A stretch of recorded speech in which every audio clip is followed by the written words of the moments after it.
이재명 대통령께서 수많은 개혁을 하셔야겠지만 시급한 문제는 사법부입니다. 저들이 어떻게 임기 내에 흔들지 모르기 때문입니다. 그런 부분에서 미국 역사상 가장 성공한 대통령이 사법 카르텔과 족벌 언론을 바이든한 방법을 벤치마킹 할 필요가 있을 것 같습니다. 중요한 영상 보시고 여러분들의 생각 댓글로 부탁드립니다.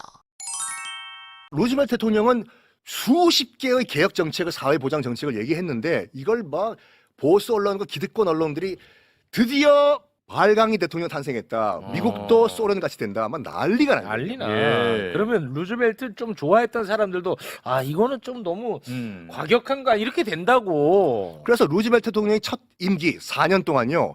4년 동안 아무것도 못해요. 와. 4년 동안 이 보수 9명의 판사들, 대법원 판사들과 이걸 계속 소송 걸면서 4년을 날려버려요. 아이고. 그러면서 미국 경제는 곤두박질 쳐버려 이걸요. 아이고. 근데 문제는 이거를 유권자들이 안 거야. 에?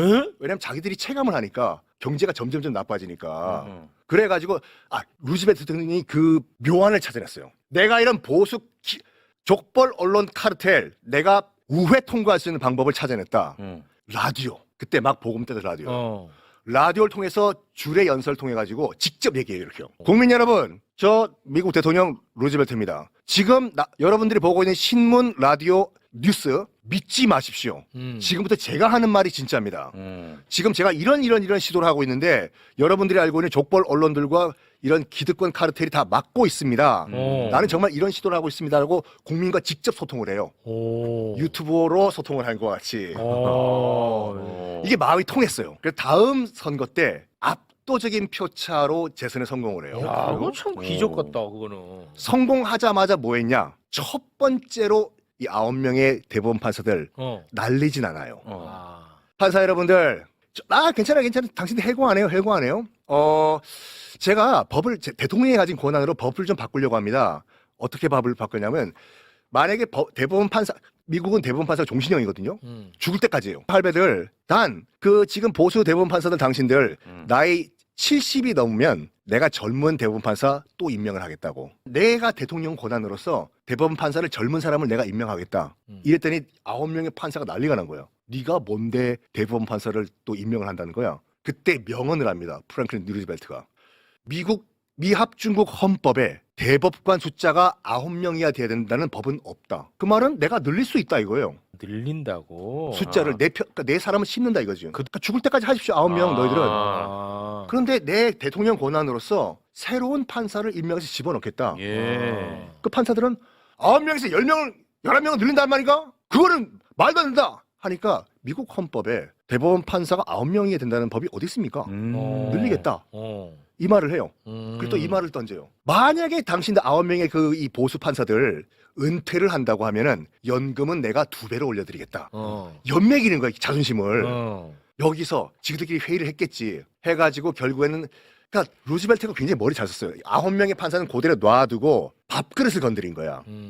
밥그릇 건드려가지고 너희들 자꾸 그러면은 내가 내 정책을 지지하는 젊은 판사를 넣을 테니까 알아서 하시라. 결국에는 이 9명의 판사가 기싸움을 벌이다가 항복을 해요. 와, 그래? 그 루즈벨트 대통령, 당신이 추진하는 사회개혁 뉴딜 정책 우리가 다 그러면 인정을 해주겠다라고 하면서 루즈벨트 대통령을 인정을 하게 되고 이 판정승은 루즈벨트에게 돌아가요.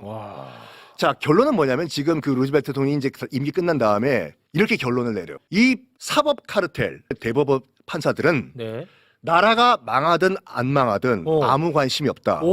지그들 이익만 챙긴다. 와, 루즈벨트. 지금 대공황 때문에 나라가 지금 완전 박살이 났잖아 지금요. 사람들 굶어 죽고 내가 이런 사람들 굶어 죽는 건 내가 밥을 좀 더 주기 위해서 월급을 주기 위해서 개혁을 한다고 하는데 너희들이 왜 막냐? 이거는 상관없다 이거지. 나라가 망해도 집 앞그릇만 챙기는 것이 사법 카르텔이다. 첫 번째예요. 두 번째, 이런 사법 카르텔 철밥통을 깨기 위해서는 뭐 해골시킨다든지 무슨 뭐 여러 가지 법적 조치가 필요 없다. 이게 중요해요. 밥그릇 건드리면 지들이 포기한다요. 밥그릇 건드리면 집 앞그릇 챙기기 위해서 스스로 꼬리를 내린다. 그게 무려 100년 전 얘기거든요. 이게 요즘 같은 그런 정말 이 발전한 사회에서 적용되는 일은 없을 거예요. 이런 막 막강한 기득권 카르텔은 질질질 끌면은 내성만 생겨요. 와, 실제로 집권 초기 때 100일 안에 다 끝낸다 했어요. 정신 못 차릴 때 이 개혁은 실시가 돼야 된다. 네, 공감합니다. 실제 대법관 증언의 경우 정확하게 루즈벨트 대통령이 했던 비책이었죠. 이렇게 밥그릇을 민주당이 손보려고 시작한 건 전부 다 계획에 있었던 것입니다. 냉정하게 윤석열 친위 쿠데타와 조이대 사법 쿠데타는 하나의 세트였습니다. 사법 쿠데타 세력은 내란 세력의 편에서 우두머리를 풀어주고 절차와 관행을 파괴하며 정치적 중립을 팽개치고 대선에 개입하려 했습니다. 대법원장 한 명이 모든 대법관들을 다 제청하고 하급심 판사들의 모든 인사권마저 틀어주는 것도 모자라 633이내 먼해하며 하급심 전체 판결 방향까지 설정하여 사실상 사법의 재앙처럼 군림하는 건 분명 문제가 심각한 상황입니다. 반드시 사법 개혁을 해야 합니다. 여러분들은 어떻게 생각하십니까? 소중한 의견 댓글로 부탁드리며 어나바는 오늘도 최선을 다하겠습니다. 여러분 고맙습니다.